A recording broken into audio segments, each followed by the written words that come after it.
உங்களுக்கும்னு சொல்லி இதுக்கெல்லாம் பேசுகிறீங்கல்ல, சூத்திரன் என்று சொல்வதற்கு உங்களுக்கு ஆத்திரம் வரல, அதுக்கெல்லாம் பொறுத்துக்கிறீங்க, இதை பொறுத்துட்டு நீ பேசாமல் இருந்த என்னன்னு எழுதுறாரு.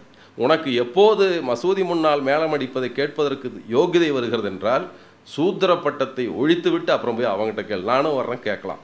அது வரைக்கும் இதுக்கு அடங்கி போகல, அது கொஞ்சம் அடங்கி பேசாமல் போ என்பதையும் எழுதுகிறார், ரெண்டையும் எழுதுகிறார். இன்னொன்று, நபிகள் நாயகம் பிறந்தநாள் விழாவை சத்தியமங்கலத்தில் அவர் போய் பேசுகிறார். அந்த விழாவில் அவர் சொல்கிறார், எனக்கு அந்த நிகழ்ச்சியில் அவர் சொல்லுகிறார், மதத்தை விட மோட்சத்தை விட மக்கள் ஒற்றுமை முக்கியமும் அவசியமானது என்று பட்டால்தான் இரு சமூகமும் ஒற்றுமை அடையும். நமக்கு மதமெல்லாம் நடை உடை பாவனை முதலிய வேஷத்தில் இருக்கிறதே தவிர மதம் எதற்காக என்று ஏற்றுக்கொள்ளப்பட்டிருக்கிறதோ அதற்காக உபயோகப்படக்கூடியதாய் இல்லை. இருவரும் மக்கள் நன்மைக்கு மதம் ஏற்பட்டது என்று கருத வேண்டுமே ஒழிய மதத்திற்காக மக்கள் ஏற்பட்டார்கள் என்று கருதக்கூடாது. இது சத்தியமங்கலத்தில் நபிகள் நாயகத்தில் பெரிய பள்ளி வாசலில் பேசின சொற்பொழிவு. அது 30ஆம் ஆண்டு பேசுகிறார். இதில் எதுக்கு சொல்கிறேன் என்றால், அவர் தோழர் சொன்னார், பெரியார் இன இழிவு நீங்க இஸ்லாமே நன்மருந்து என்பதை அவர் சொல்லியிருக்கிறார். அது புத்தகமாக வந்திருக்கு. இந்த கட்டுரை ஆற்றியவுடன் ஒருவர் சுயமரியாதை இயக்கத்தை சார்ந்த ஒரு கடிதம் எழுதுகிறார். என்னையா அது, நீங்கள் ஒரு சுயமரியாதைக்காரர் ஒரு மதத்தில் சேருங்கள் என்று சொல்வதில் என்ன நியாயம் இருக்கிறது? எப்படி நீங்கள் சொல்லலாம்? நீங்கள் இப்படி ஒரு மதத்தில் சேருன்னு சொல்கிற ஒரு சுயமரியாதை இயக்கம், மதம் வேண்டாம், ஜாதி வேண்டாம், மனிதர்களாக இருப்போம். ஏன்னா பெரியார் அவர் பேசுகிறார், ஜனநாயகம் என்ற ஒரு கட்டுரை, அது படிக்க வேண்டிய ஒரு நல்ல கட்டுரை. கடைசியாக சொல்லுவார், நான் முதலில் மனிதன், பிறகுதான் இந்தியனோ எவனோ ஆவேன். இது வட்டமேஜை மாநாட்டை பற்றி எழுதுகிற போது அந்த வட்டமேஜை மாநாட்டில் அம்பேத்கர் இவருடைய கருத்துக்கள் ஏற்றுக்கொள்ள வேண்டும் என்பதில் முதல்ல அவங்க மனிதன் ஏற்றுக்கிய, அப்புறம் இந்தியெல்லாம் அப்புறம் சொல்லிட்டு அதை ஏற்றுக்கொள்ளாமல் என்ன இந்தியன் எழுதுவார். அதை போல இன இழிவு நீக்க இஸ்லாமிய நன்மருந்து என்பதற்கு வந்த கடிதத்திற்கு அவர் பதில் எழுதுகிறார். பெரியார் அதிலே குடியரசில் பதிவாகி இருக்கிறது. அவர் சொல்லுகிறார், இந்த மாதிரி என்ன ஒரு கேள்வி கேட்டிருக்கிறார்கள், நான் இன இழிவு நீங்க இஸ்லாமிய நன்மருந்துன்னு தான் சொன்னேன். தீண்டாமை ஒழிந்தால் போதாதா என்று ஏங்குகிற தீண்டத்தகாத மக்களுக்கு நான் சொன்ன அறிவுரை. இது பெண்ணுரிமை வேண்டுபவர்களுக்கும் சுயமரியாதைக்காரர்களுக்கும் சொன்னதல்ல. நீங்கள் அவன்லாம் ஒன்றும் போகணும்னு சொல்லலை. தீண்டாமை ஒழியாதா, 10 மணிக்கு சேர்ந்தீங்கன்னா 10:30 மணிக்கு, அதெல்லாம் 5 மணிக்கு சேர்ந்தால் 5:15 மணிக்கு ஒன்று ஜாதி ஒழிந்து போய்விடும். அதற்காக சொன்னேன், தீண்டாமை எப்படியாவது ஒழியாதா என்று ஏங்கிக் கொண்டிருக்கிற மக்களுக்கு நான் சொன்ன அறிவுரையை தவிர இது சுயமரியாதைக்காரருக்கோ பெண்ணுரிமை வேண்டுபவர்களுக்கோ சொன்ன அறிவுரை அல்ல. இது தெளிவாக புரிஞ்சுக்கங்கன்னு சொல்கிறார். எனவே அது கொஞ்சம், அதாவது ஒப்பீட்டளவில் ஒருவேளை பாராட்டி இருக்கலாம் என்றாலும் கூட ஒரு இதில் எழுதுகிறார், 27ஆம் ஆண்டு ருஷ்யாவில் பாதிரிகளை தூக்கில் போட்ட பிறகு அந்நாடு இன்று உயர்தாழ்வு முதலாளி தொழிலாளி என்ற வித்தியாசம் இல்லாத நிலைக்கு போய்கொண்டிருக்கிறது. குரானையும் ஒதுக்கி உண்மையை கடைபிடிக்கும் கபால் பாஷா வீரனையும், முல்லாக்களையும் ஒதுக்கி சமத்துவத்தை காண விரும்பும் அமீர் வீரனையும், பாதிரிகளை தூக்கிலிட்டு சுதந்திரமளிக்கும் ருஷ்ய வீரனையும் கண்ட பிறகு அழுக்கு மூட்டைகளுக்கு பேச வாயேது என்று கேட்கிறோம். காந்தி இதையெல்லாம் சொல்லிவிட்டு அவர் சொல்லுவது, எந்த மதம், அதாவது மாற்றக்கூடாது என்று ஒன்று வந்துவிட்டால் அது மனித சுயமரியாதைக்கு எதிரானதாகும். இதில் அது இன்னும் கொஞ்சம் விளக்கமாக கூட சொல்லுவார். இன்னொரு இடத்துல சொல்லுவார், கொஞ்சம் இவர் காலத்தில் ஒவ்வொன்றாக நாம் இந்து மதமெல்லாம் தோன்றியது மக்கள் ரொம்ப மடையனாக வந்திருக்குது, அதனால தான் கடவுளே நேரமாக வந்துட்டான்னு சொன்னான். அப்புறம் கொஞ்சம் ஜனங்களுக்கு புத்தி வந்துருச்சு, இயேசுநாதர் காலத்தில் சொல்ல முடியல அவ்வளவு பொய். அப்புறம் கடவுள் பையன் அனுப்பிச்சி வச்சாருன்னு சொன்னான். இன்னும் கொஞ்சம் புத்தி வந்த காலத்தில் நம்ம நபி தோன்றதுனால கடவுள் தூதர்னு சொல்லிக்கிட்டாரு. இன்னும் வருங்காலத்தில் அதையெல்லாம் கூட சொல்ல முடியாத காலம் வரலாம் என்றும் அவர் சொல்லுவார். எனவே அது மாற்ற முடியாதது என்று வந்துவிட்டால் அதை நான் ஏற்றுக்கொள்ள முடியாது. அது எந்த மதமாக இருந்தாலும் என்பது அவருடைய கருத்து.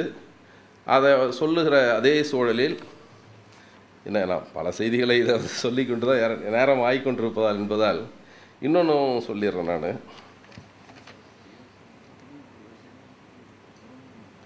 இதில் எவ்வளோ ஜனநாயகம் வந்தது என்றால், பெரியாரை கண்டித்து நம்முடைய 34-35 தோழர் பூங்குழலி அவர்கள் சொல்லுகிற போது சொன்னார்கள், 2 பேர் கட்டுரை எழுதுகிறாங்க, குடியரசில் வருது. எந்த அளவுக்குன்னா சிங்காரவேலர் எழுதுகிறார், புரட்சி நின்று போவதற்கு சற்று முன் நமது தலைவர் ஈவேரா அவர்கள் ஜஸ்டிஸ் கட்சியோடு சரச சல்லாபம் காட்டுவதாக பாவித்து அது சமதர்மிகளுக்கு பொருந்தாது என்று ஒரு கட்டுரை எழுதியிருந்தேன். அதையும் போடுறார், இதில் குடியரசில் போட்டு அதுக்கு விளக்கம் எழுதுகிறார். பொன்னம்பல்லார் எழுதுவதற்கு ரெண்டையும் போட்டுட்டு, இன்னும் சொல்லப்போனால் ஜீவானந்தம் இவர்களெல்லாம் அமைப்பை விட்டு வெளியேறிய பின்னால் அவர்களுடைய கட்டுரைகளை போட்டு அதுக்கு பத்திரிகையால் குறிப்பிட்டு எழுதி கொண்டு வருவார் பெரியார். அவங்க இவரை திட்டி எழுதுனதெல்லாம் போட்டுட்டு அதுக்கு என்னுடைய கருத்து என்ன என்று தொடர்ந்து எழுதி வருகிற ஒரு ஜனநாயகத்தன்மையை அவர் குடியரசில் காட்டியிருக்கிறார்.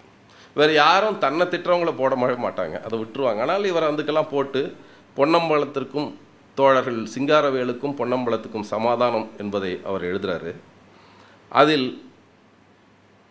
அப்புறம் கூட எழுதுகிறார் அவர், நம்ம தோழர்கள் வந்து ஜீவானந்தமெல்லாம் சொன்னது சரி, பணக்காரர்களோடு நான் இருக்கிறேன். 37ஆம் ஆண்டு அதுக்கு அடுத்த ஆண்டு என்ன ஆகுதுன்னா நீதி கட்சி மாநாட்டுக்கு போகிறார்.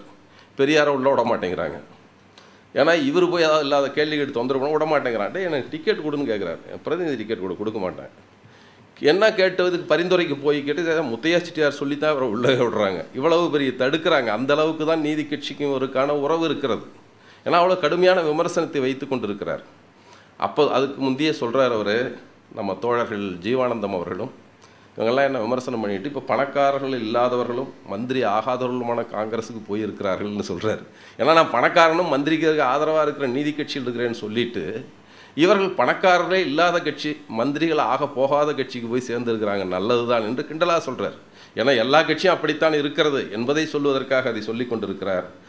ஆனால் இதில் வந்து பெரியாருடைய இன்னொன்று சொல்லிடுறேன்னா, அவர் வந்து எப்படியெல்லாம் எல்லோரையும் அணைத்து செல்ல வேண்டும் என்ற கருத்து மறைமலடிகள் மீது சொன்னார். இன்னொன்று சொல்கிறாரு, நெற்றிக்கண்ணை காட்டினாலும் குற்றம் குற்றமே என்று ஒன்று எழுதுகிறார் மறைமலடிகளுக்கு. மறைமலனுடைய மகள் நீலாம்பிகை திருமணத்துக்கு பார்ப்பன புரோகிதர் வந்து நடத்துகிறார்.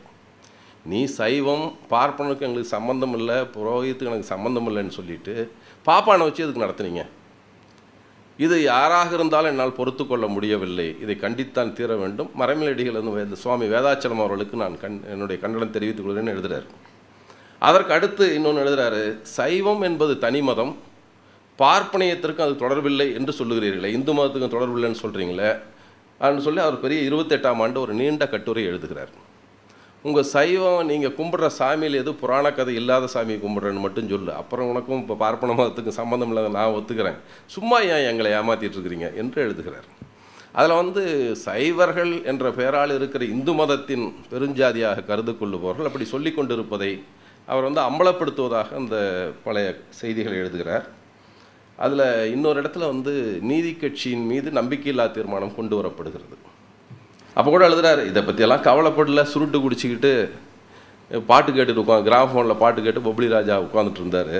அது எவனோ தன்னை வெளிப்படுத்திட்டு போகிறான், நான் அதெல்லாம் கவலைப்படல, போடுறோம் போட்டும் போடலாம் போயிட்டு போகுது, விபி சிங்கை நினைவூட்டுகிறது போல் அவர் அதெல்லாம் எழுதுகிறார் அவர். அப்போது ராஜா சார் முத்தையா செட்டியார் மீது கடுமையான விமர்சனத்தை வைக்கிறார். நீ யார், நீ வட்டி கடைக்காரன், நீ இங்கிலீஷ்காரன்ட்ட காக்கா பிடிச்சி ராஜா பட்டம் வாங்கிட்டு நீ எந்த நாட்டை ஆண்டுகிட்டு இருந்த, நீ இதெல்லாம் எழுதுறாரு அந்த கட்டுரையில். நீ சும்மா வந்து வெட்டி கடைக்காரன் போய் ஆங்கிலேயனை காக்கா பிடிச்சி ராஜா பட்டம் வாங்கிட்டு நீ ராஜா மாதிரி நினச்சிட்டு இருக்கியா உன்னை, நீ தூங்கிட்டு இருக்கவன் கழுத்தை எடுத்துட்டு மடியில் எடுத்துகிட்டு போக மாட்டேன்னு நிச்சயம்